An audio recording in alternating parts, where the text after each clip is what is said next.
Hello, this is your host Todd Lewis of the Praise of Flight podcast. I'm joined again by Keith Preston and Anarcho-Reign to finish our third and final installment of the Contra the Altright. Now, today's discussion is going to revolve around the solutions, or rather lack thereof, that the alt-right has offered for the problems facing the West today. And I think it's constructive to open with a quote from the historian Paul Johnson. The study of history is a powerful antidote to contemporary arrogance. It is humbling to discover how many of our glib assumptions, which seem to us novel and plausible, have been tested before, not once, but many times and in innumerable guises, and discovered to be at great human cost wholly false. Now, one of the things that we won't be discussing is the current lack of organization of the alt-right, the current difficulty of creating an ethno-state, all of which are valid criticisms, but those are criticisms of sort of surface level issues that could be conceivably solved. I think a more cutting criticism would be one at the basic principles of the alt-right itself, and if it were to be implemented, would it survive? So we'll assume that we're at the ethno-states here, and they're at, I don't know, the alt-right constitutional convention or something. One of the things that we see with the alt-right, which is a pretty consistent aspect, and we see this tied into the old left, is their commitment to eugenics. Now, in one sense, is a kind of like soft eugenics, like with the aristocracy of Europe, where they would only breed with the best. But of course, the problem with the European aristocracy was it led to inbreeding and genetic defects. And we see that the only real example of a long-term eugenic plan, I mean, I know the Nazis advocated it, but they only lasted 12 years, was the Greek city-state of Sparta. And I find it interesting that in around 480, at the Battle of Plataea, the Spartans had 479. The Spartans had 10,000 warriors of the elite caste. 100 years later, at the Battle of Leuctra, they only had 3,000. So in about 100 years, they lose 2/3 of their population. Now, we have to remember, Sparta had a very rigorous population control program where they would, at birth, they would check the children out, see if they were weak or not. And if they were weak, they just throw them off a cliff. And they would weed out the weak and unfit for service through a brutal regimen of the agoge. And yet we see that while it did lead to powerful soldiers, in the long run, it undermined Sparta's ability to exist because it ran out of people. And I just don't see how, culling, 50, 60, 70% of your considered genetic trash is going to keep you alive in the long run. It seems like it's a snake eating its own tail, and a long-term process that can only end in either tremendous genetic defects because they're not having enough genetic material brought in through new blood, or they'll just end up going extinct like Sparta. What are some of your thoughts on that, Keith? Well, the alt-right, from what I can tell from reading their material and talking to people that are prominent in this movement, as well as a lot of their rank and file adherents, increasingly it sounds like their idea of an ethno-state is similar to something like Israel. They have this idea that, well, in Israel, it's all about what's good for the Jews, and all of other questions are subordinate to that, or what's good for the Jewish state, and other questions are subordinate to that. So technically, within Israel, in the parliament, in the Knesset, for example, you have everything from far-right, ultra-Orthodox parties, all the way over to the communists and everything in the middle. And I have heard a lot of alt-right people embrace that as a model. Now, I think that that's misguided for a lot of reasons. For one thing, Israel is certainly an ethno-state, but it's also something of an apartheid state. It's a system where certainly it's very Jewish-centric. It has people of other ethnicities living in it, not only Arabs, but Filipinos and migrant workers and Ethiopians and all of that. And it also has a range of political opinions. In fact, I tend to believe that the coverage of news impacting Israel is actually more diverse in the Israeli media than it is in the American media. But at the same time, however, This kind of system is not really something where you're practicing a kind of ethnic purity or whatever. Israel is largely just a liberal, somewhat multicultural society. It's similar to the Western countries. It's very militaristic. And as far as bringing in an authentic eugenics program, the United States tried ideas like that back in the early 20th century, and there's no evidence that produced any results of any tangible benefit, whether you approve of things like that or not. It's on one hand, it led to things like compulsory sterilization of different people for different, for dubious reasons. Certainly racism was a big part of that as well. Now, even if you think that's acceptable, it's still doubtful that anything of any tangible benefit was produced as a result of the eugenics movement. I mean, I don't know of any evidence whatsoever that it contributed to a healthier, more healthier population, a more physically fit population, or a better society in terms of the overall quality of the society. So I think this is just a misguided idea. I think eugenics is in the realm of science fiction and things like that. It's just it's an idea that's simply silly and shouldn't be embraced by serious people. Okay. What are your thoughts on that, Anarcho? Yeah, eugenics is an interesting concept.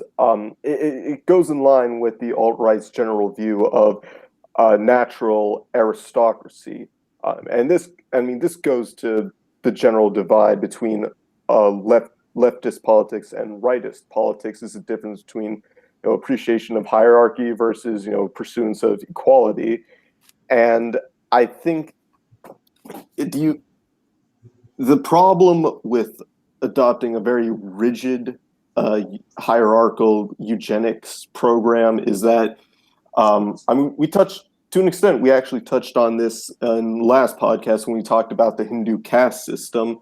How you're born to your parents were this, and therefore you are this as well. The alt-right basically take their ideology, taken to its logical conclusion, would produce a very rigid eugenic systems. They're basically putting a scientific sheen to justify that and saying, your parents, have these specific, and of course they're not allowed to, marry outside your caste. The same way you're not supposed to marry outside your race, your specific gene pool, and the very authoritarian structure that this demands, that we see with caste-like systems in India. It just leads this sort of stagnation in innovation and in just ethical standards for that society. Yeah. One thing that we see, as we mentioned before, that the alt-right rejects the more by and large the Enlightenment values that are dominant today, and by and large rejects the Christian values which dominated Europe during Christendom. And because once you have a society, there's going to have to be a worldview, a gestalt, a way of life that these people live by. And studying the alt-right, there seems to be, broadly speaking, sort of three, if you want to use the term religious or metaphysical positions that they think is going to unite a white ethno-state. One of them, of course, is the Vedic Hindu mysticism of the mythical Aryan conquerors of the Western steppe. There's the Neo-Odinism, the Asatru, and things like that. And then there's this kind of like neo-Nazi atheist racialism where like they don't believe in any god or gods, but just kind of like Aristotle substitute the white race in there. And we'll deal with each in turn. And we've already talked about the Hindu system before, but I think it bears repeating. This is a non-solution to the West. I mean, people who live by the Vedas, like India, half the population defecates in the street, and there's no innovation. I mean, if you want to maintain Europe's edge over its neighbors, especially if we're becoming minorities, the alt-right says, the last thing you'd want to embrace is Hinduism. Because as you said earlier, Anarcho, it creates this caste system where people are not able to move around, and so talent is wasted, right? Talent is not fully actualized because, hey, you're stuck. Your dad was in this cast, and you're in this cast too. It's just really, and furthermore, the idea that the Western European or American population would put up with anything like real Hinduism and not the like sort of phony Beatles hippy dippy Hinduism, given all this individualism and liberty, that's pretty much inconceivable. What are your thoughts on that, Keith? Well, I tend to agree with that because every kind of society that these people hold up as having been some kind of model was essentially a society that it was either very static on some levels, like India, for example, where they seem to have not progressed very much since time immemorial. It's only been in recent decades that the growth of the middle class has even started in India. I don't think that a society that is mystically oriented is going to be a very prosperous society because it's going to lack the focus on rationality that's necessary for scientific progress and development and things of that nature. So I see that as a problem.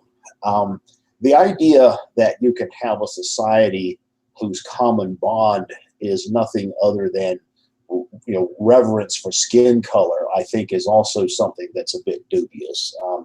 I don't really know of any society that's ever been organized in that way. Certainly not that alone. As far as Israel, the Jewish people have a lengthy history and culture and an ethnically specific religion and things like that goes all the way back to ancient times. The idea of having an ethno-state that's just based on skin color in North America, it seems rather silly. There's just no evidence that there's any kind of commonality among people who have the same skin color. I mean, most people who are white don't even think of themselves as being white. I think one thing the left gets right is that they say that in the United States being white is just normal, and that's how people who are white perceive their whiteness or whatever. And that's just what people look like. I don't know that there's that many people who go around thinking, yeah, I'm white, yay, right on. I mean, we have a subculture like that, but it's only that. It's a subculture.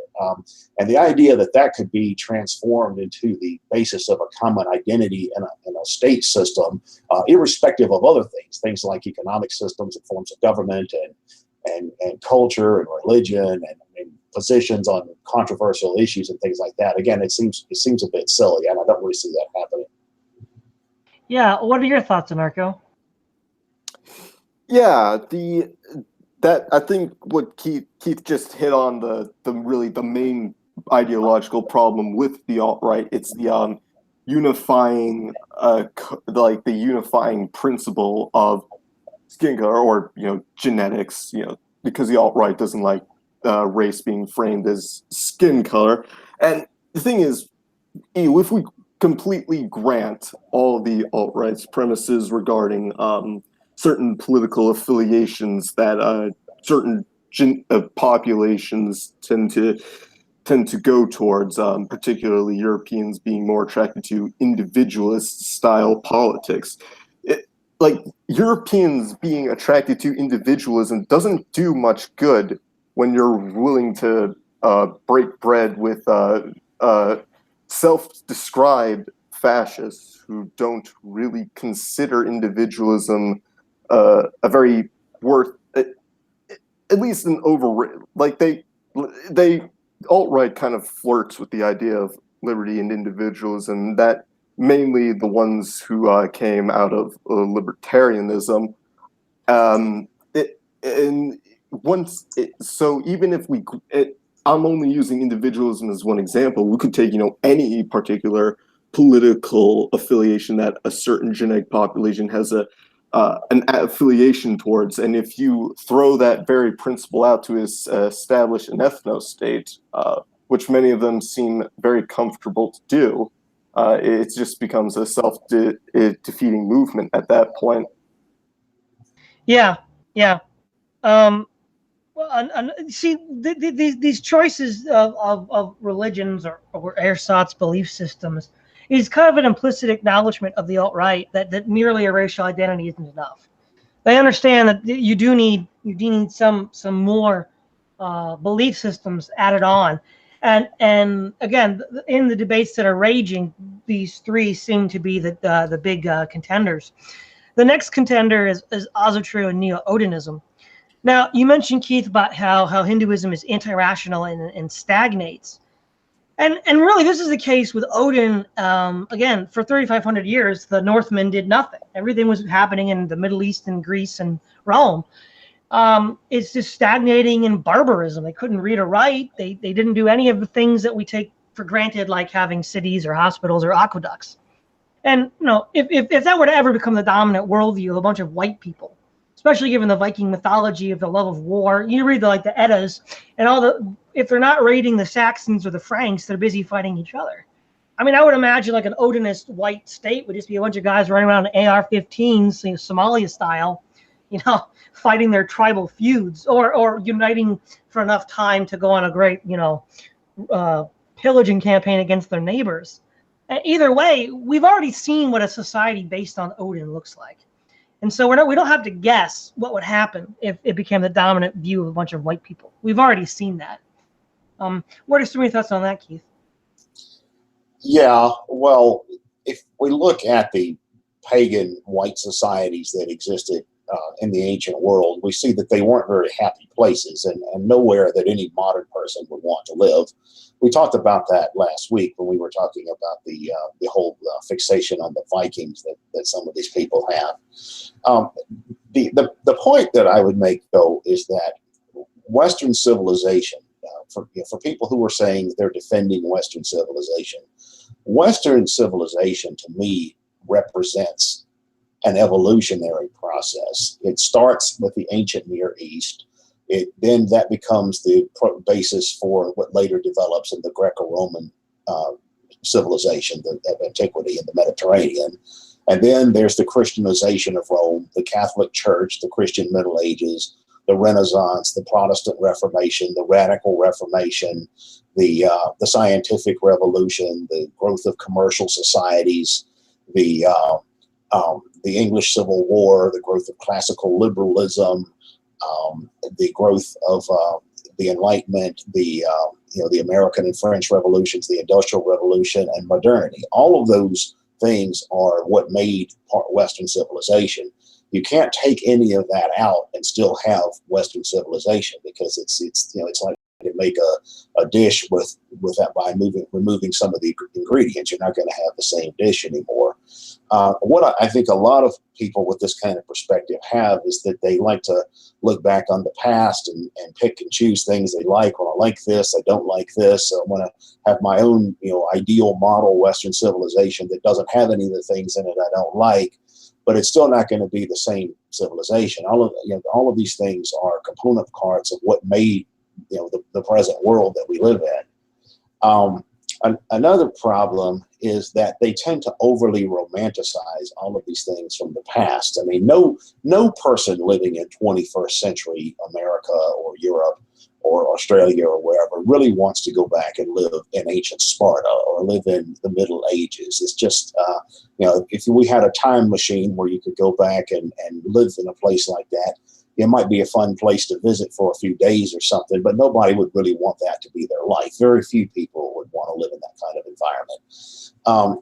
There's also the question of sheer practicality in terms of, for something like this to happen, to have this ethno-state or whatever, huge numbers of people would have to be convinced of the merits of this. And I don't really see that happening at all. I just don't come across that many people who are so opposed to blacks or people of other races or whatever that they want to go off and have a separate nation where people of color or whatever are simply barred. I mean, yeah, you have white flight. You have white people that prefer to live in a neighborhood that's predominantly white. If their neighborhood starts getting a little too dark, they might move to another neighborhood. They'll do that, but they're not going to build a whole ideology and a whole worldview and a whole political movement and a whole political regime on something like this. It's just not that popular of an idea. Yeah. What are your thoughts, Anarcho? Yeah, the solution. I won't say that all the alt-right solutions are bad, because one of the things they keep talking about is restrictive covenants, which is a lot. It's a huge chasm between that and an ethno state, and just in terms of practicality.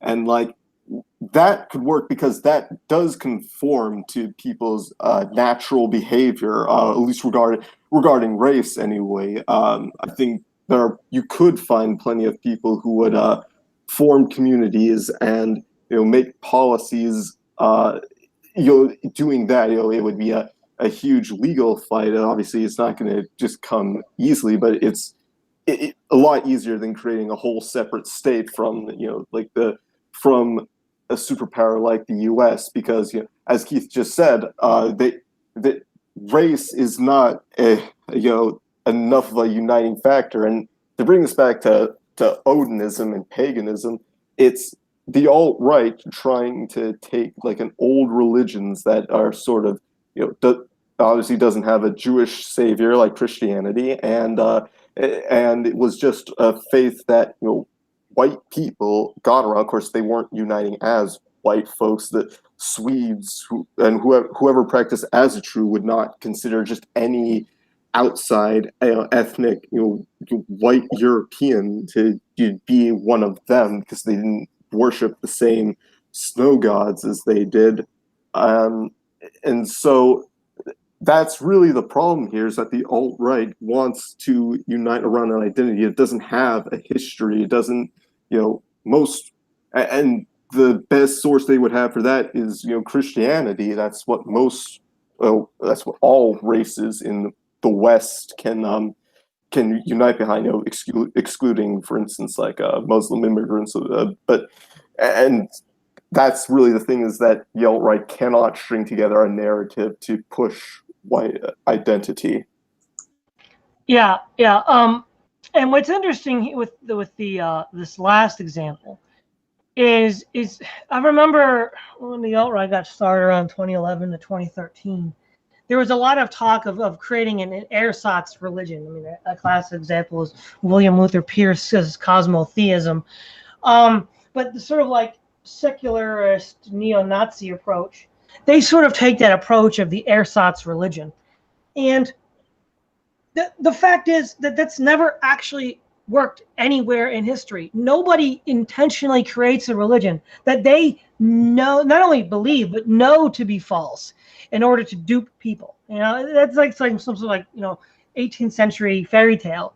People actually, who found these religions actually believe the truths of those religions. So the very project of this third strand is just a non-starter from the get-go.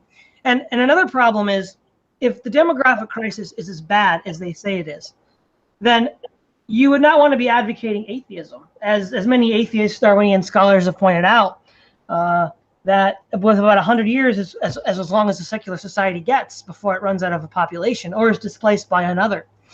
So it just isn't even a rational decision from their point of view. If their point of view is to restore the white population and to drive and help overcome the immigrant populations, then you're not going to want to advocate a policy or a religion or a worldview that is, if not anti-natalist, at least ambivalent to natalist tendencies.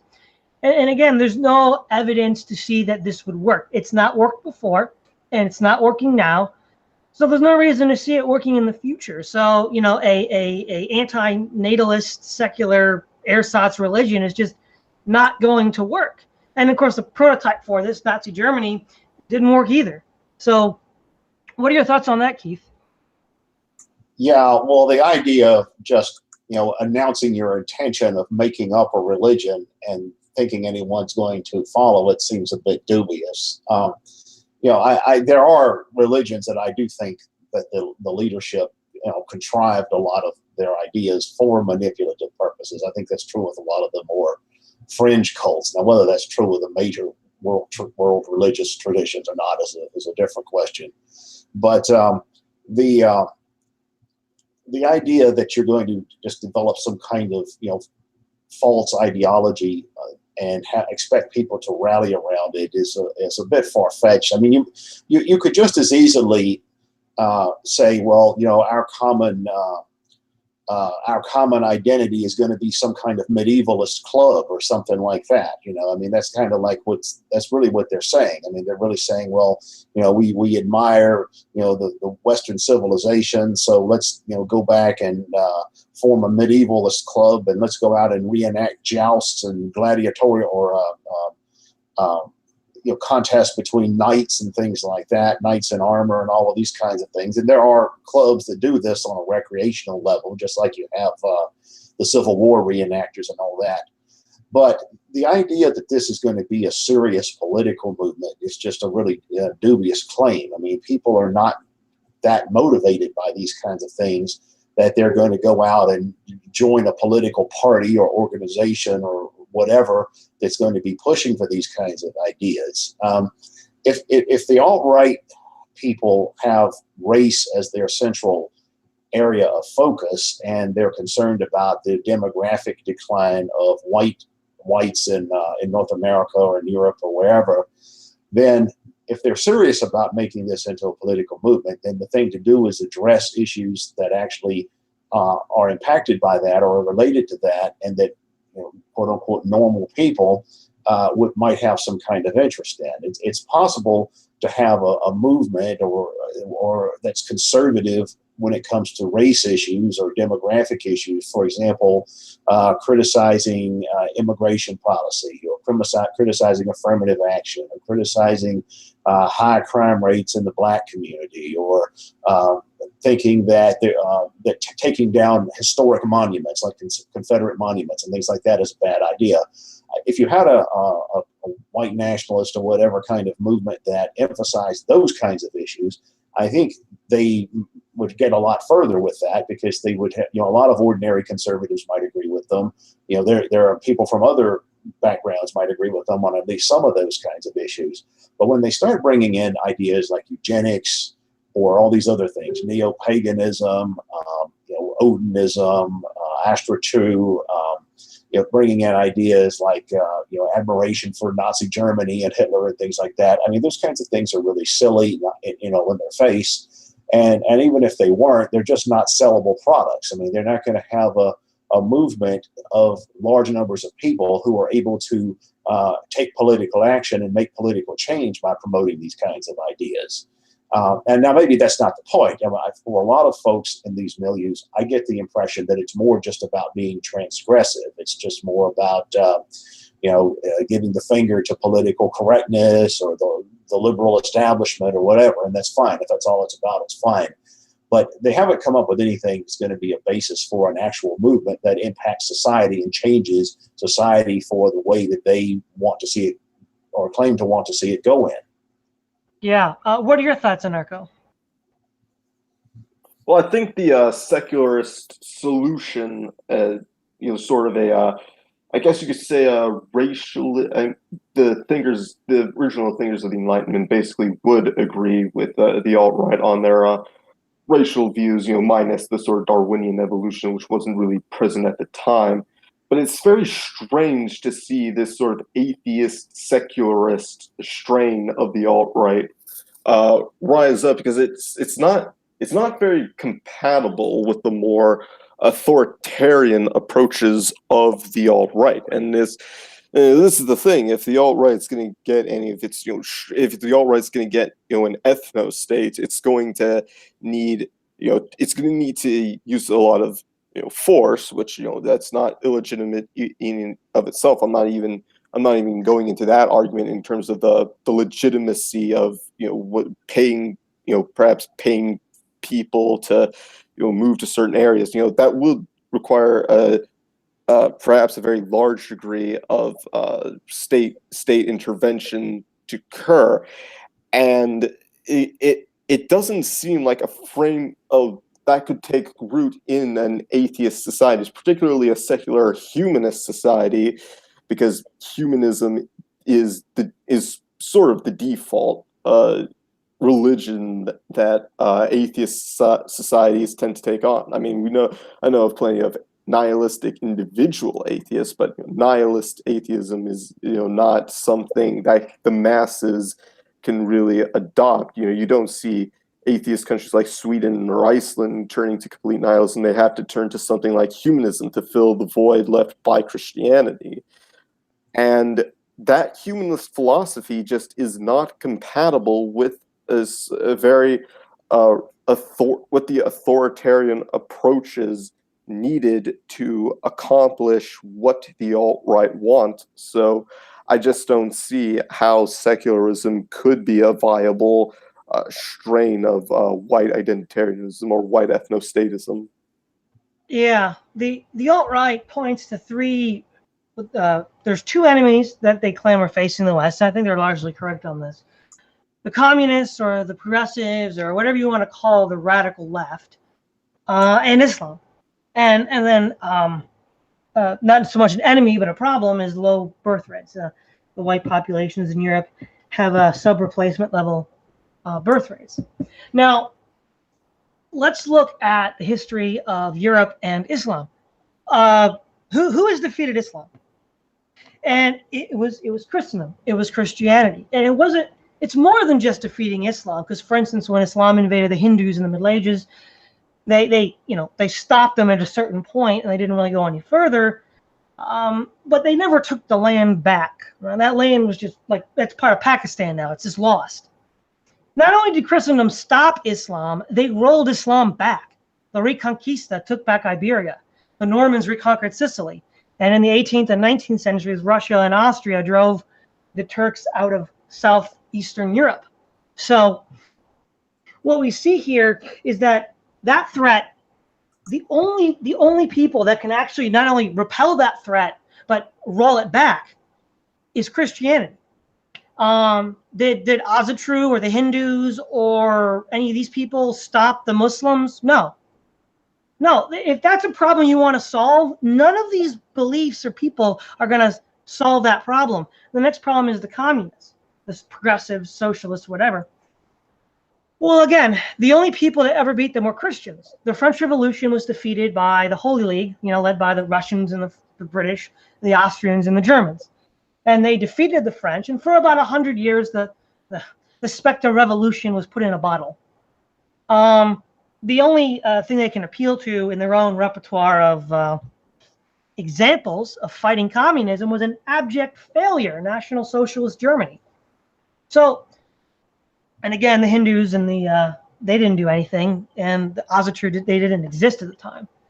And as far as for keeping population birth rates up, again, the three Abrahamic faiths, Islam, Judaism, and Christianity, are the best at keeping up population birth, which is why, if you look at demographic trends, Islam and Christianity are going to be the two dominant religions in the world because of this. So the only unified worldview that will solve all three of the alt-right rights problem, the radical left, Islam, and declining birth rates, is Christianity. And it's the one solution that nobody on the alt-right in any amount of leadership position is willing to even consider. What are your thoughts on that, Keith?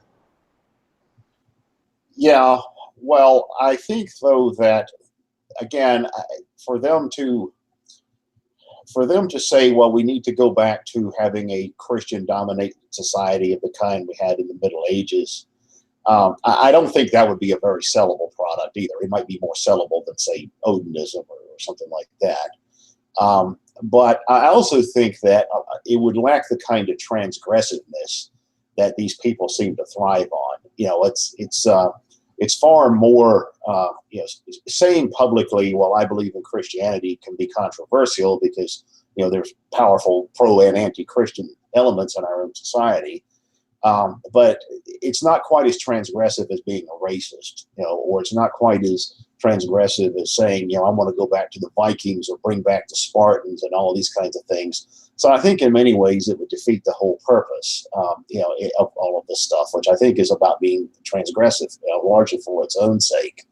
I have a hard time taking a lot of this stuff seriously because as I said, if they really were concerned about the demographic fate of the white race in the West or something like that, I don't really think they would be taking the kind of perspective that they take. I don't think that you would see the fixation on Nazis and eugenics and ancient paganism and stuff like that. I think you'd see an effort to address more serious issues, like trying to address the immigration issue in a way that normal, functional people would be able to relate to. And there's no emphasis on that. It's all just about being as bizarre and as outlandish as you can. I mean, if you look at all of the alt-right oriented websites and look at the kind of symbolism they use and things like that, it's like you'd think you were looking at websites for heavy metal rock groups or something. I think that the purpose of all this is the psychological function that it provides for the adherents of this, not the actual stated goals. Yeah, I just want to clarify that a return to some sort of medieval order was not necessarily what I meant. I meant something like even America circa 1930, largely informed by Christianity, even though there was a separation of church and state. What are your thoughts on that, Anarcho?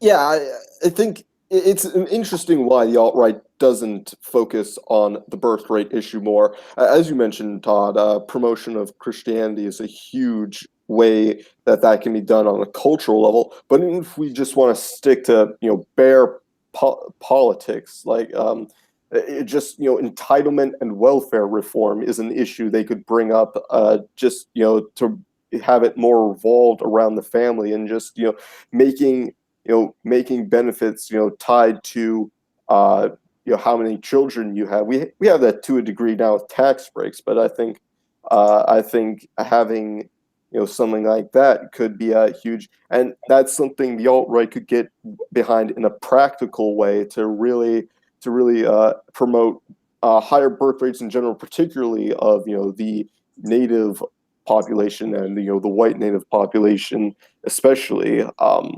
Not to mention bringing the black family under control, to not have 73% motherless children. That's a very practical thing they could do to get the birth rates, particularly among whites, up, but also birth rates in the first world up. But it's just not something they seem to focus on because it just doesn't have, it's just not exciting to get behind, higher birth rates as much as it is forcefully deporting people, whether they're citizen or not. Yeah. In a lot of ways, it seems what you and Keith are both saying is something kind of like what Pat Buchanan used to argue for, because I think a lot of these more, quote, reasonable, proactive measures that would protect the white race, I think from what I remember, the Pat Buchanan platform covered a lot of those in a way that was much less transgressive and much more likely to achieve tangible results. Would you agree with that, Keith? Yeah, well, certainly if you're thinking about something that lots of people would find interesting or appealing, I think that's a big part of the problem that the alt-right has, is that to have a movement that actually achieves political power, it has to appeal to large numbers of people. And when you're just about giving the finger to established norms and things like that, that's a bit hard to do. However, you can also adopt ideas that many people would seem to be reasonable, or at least have some kind of appeal to a certain demographic or a certain segment of the public. One would be what was just mentioned, which is the idea of entitlement reform. That is, you create disincentives for reproduction or having large numbers of children by people in the lower socioeconomic levels and things like that. That's one. Obviously, immigration reform is another one. But again, you don't really see nearly as much emphasis on that as you do on some of these other things, and that's why I think that's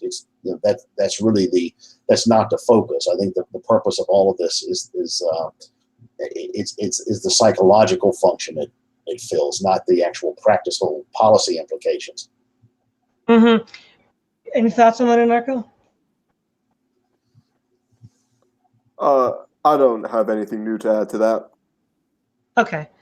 There's another point, too, that we constantly hear from the alt-right, is that the kind of first world society that we're accustomed to cannot be, it has to be preserved by a certain kind of people. And by that, they mean a certain kind of race. And so they'll say, you can't transport first world Americanism to sub-Saharan Africa, Latin America, or the Middle East. Now, with this concession that a certain way of life can only be maintained by a certain kind of people, they then totally ignore that in the choice of culture. And this might be in part due to their hyper reaction against culture, because a lot of the conservatives in America tend to explain things in terms of culture rather than race.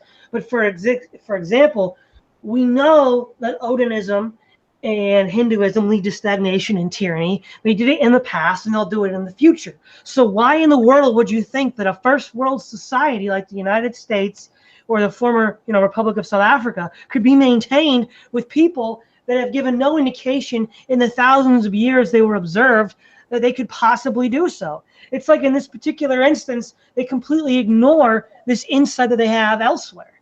What do you think about that, Keith? Yeah, well, I think though that what they would probably argue is that people in other cultures that practice these other religions, they would probably look at India and say that Indians are of a different racial breed than white Westerners, and they may say that accounts more for the failure of Hindu society to ever really achieve the amount of progress that we've seen in the Western world. They may see Indians as more of an Asiatic race than as a Western race. So that's one possible way they might be able to get around that. As for the Western pagan religions, there were certainly pagan religions that were historically successful for their time in the sense of creating thriving civilizations, Babylon, Egypt, Assyria, Greece, Rome, and others. But the idea that we're going to go back to that is a bit far-fetched. I mean, going back to, as you said earlier, 1930s Christianity is far more probable or reasonable than turning back to clock to pagan Rome or something like that. It's this is all pure fantasy. I mean, this is some of the stuff is on the level of the transhumanists who want to have the genetically engineered a super race flying in space and things like that. I mean, these are not realistic or practical ideas, and it's hard to take them seriously. Yeah, exactly. What are your thoughts, Anarcho? Well, I think Keith hit on it when he said that that the alt-right's response to why things like, say, the Hindu caste system didn't work in India, but they could work in the West, is because somehow vague white genetic predilections to certain behavior would lead them to implement the caste system in a very vague way that they say would be better because it would be more practical and I guess more individualist, because that's apparently a political trait of Europeans that would, I guess, integrate very well into a Indian caste system.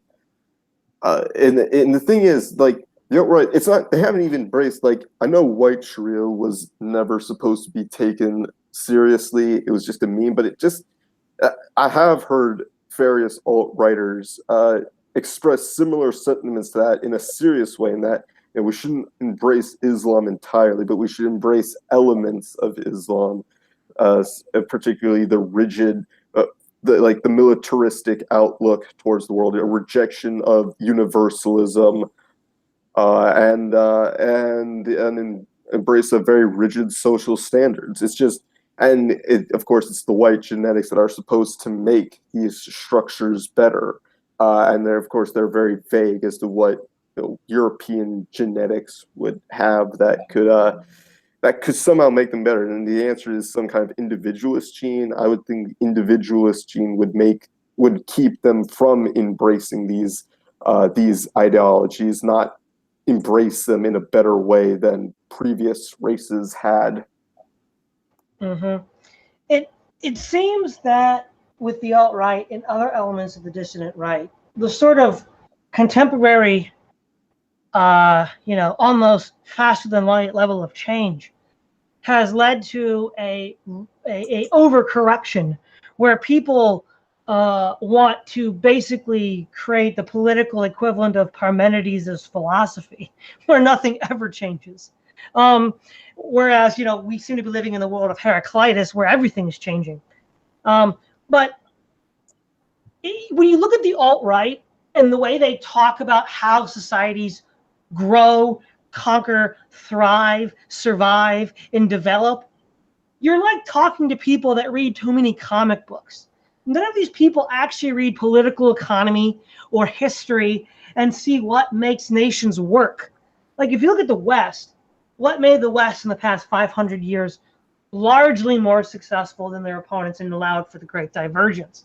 Well, it wasn't things per se like racial purity or conforming to some sort of cosmic tradition of the Indo-Aryans.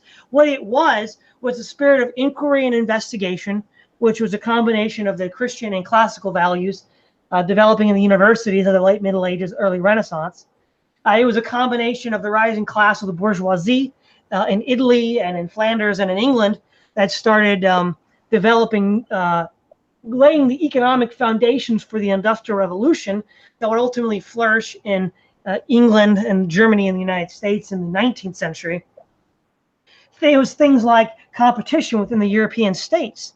It was things like relatively limited government with checks and balances. I mean, even in Europe, if you look at more autocratic regimes like Louis XIV, the level of autocracy that the Chinese or the Indians or the Near Easterners had put up with like the Ming, the Mughals, and the Ottomans, was there's no comparison in Europe except maybe Russia for people that would put up with that level of autocracy and unaccountable rule. Those are the kinds of factors that feed into the rise of the West. Not some Nordic racial purity, not some, mystic Hindu Vedic, perennial philosophy. It's like they don't even know what makes for a successful society. What are your thoughts on that, Keith? Yeah, I agree with that almost completely. I think that the Western dominance that we see that begins about 500 years ago was actually historically somewhat new in the sense that prior to 500 years ago, during the Middle Ages, you may have wanted to have lived in, say, China rather than in Western Europe, or maybe in the Middle East rather than in Western Europe. So the idea of the West as the dominant center of culture and civilization is about 500 years old. And as you said, that happened because of a convergence of factors. You had all these different factors that converged to help make the West what it is. Now, ironically, I tend to think that the way that the trends are currently pointing is towards a shift of power to the east once again. I think that gradually we're seeing the rise of China as a dominant economic power. I think eventually they will be the world's dominant economic power.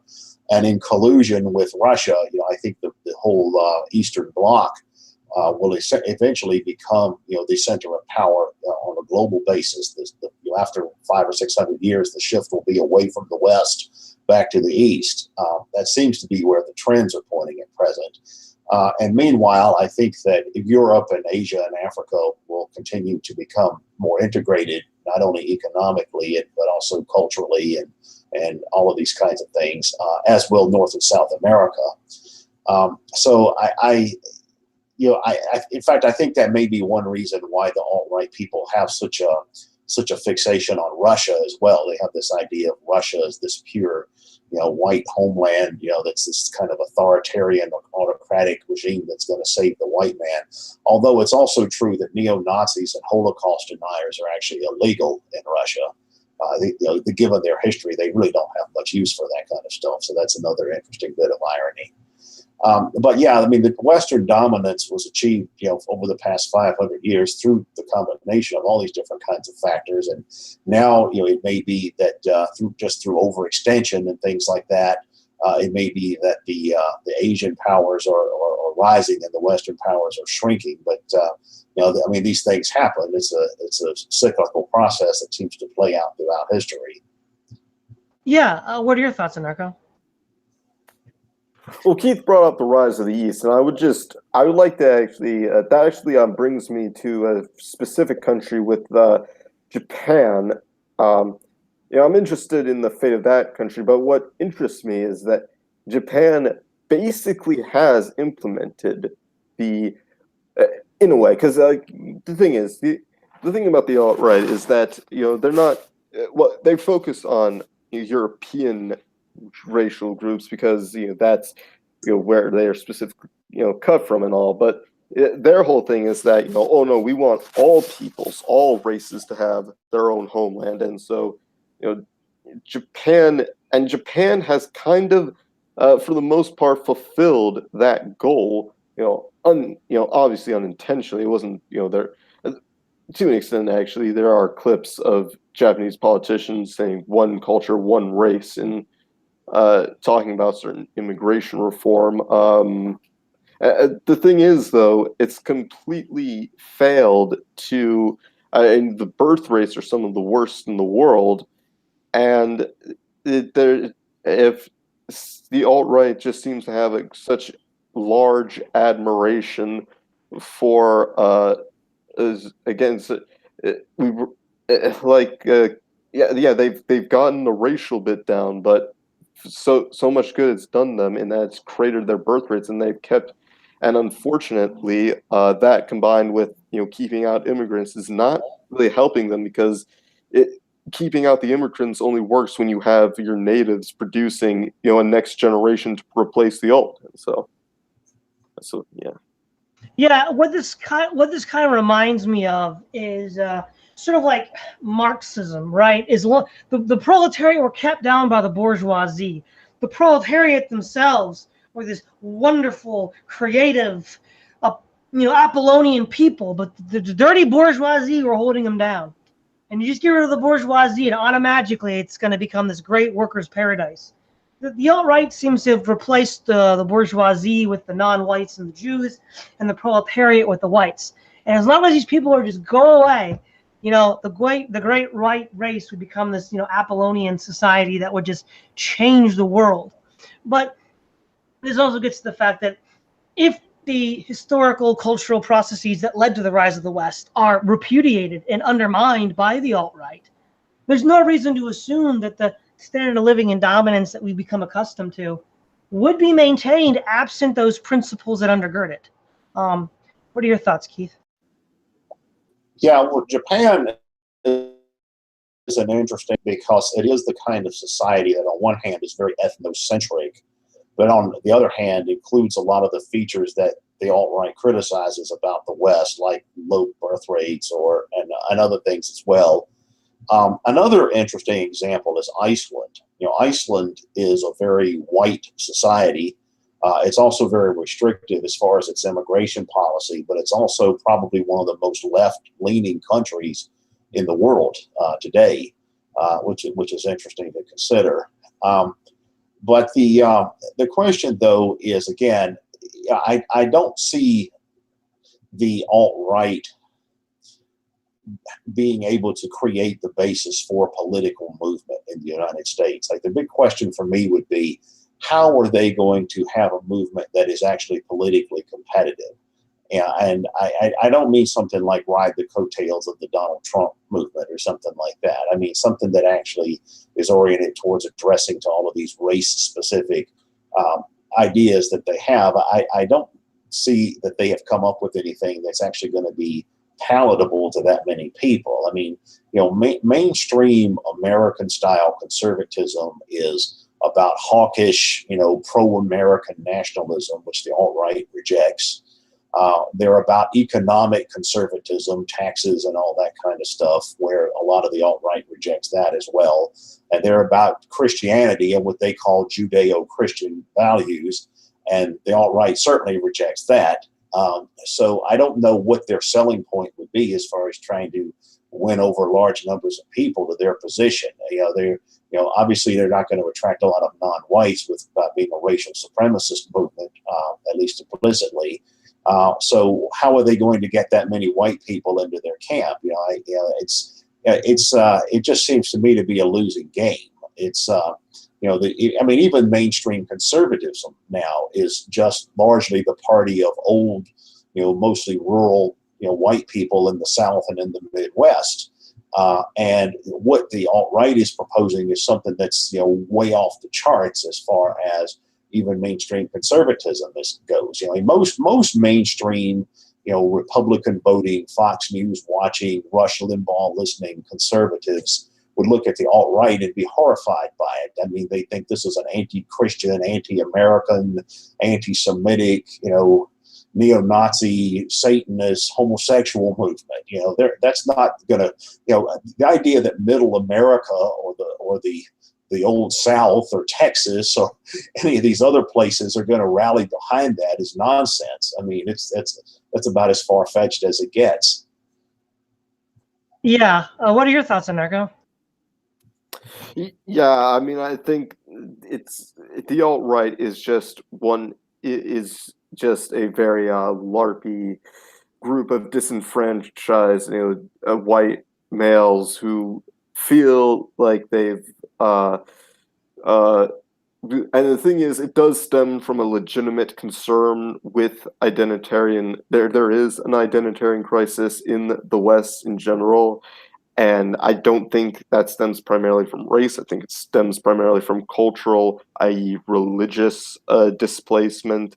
And even in America with, Hispanics are Catholic, but their Hispanic Catholicism and American Catholicism are extremely different. And so there is an identitarian crisis going on throughout the West, and you can understand where their concerns are coming from.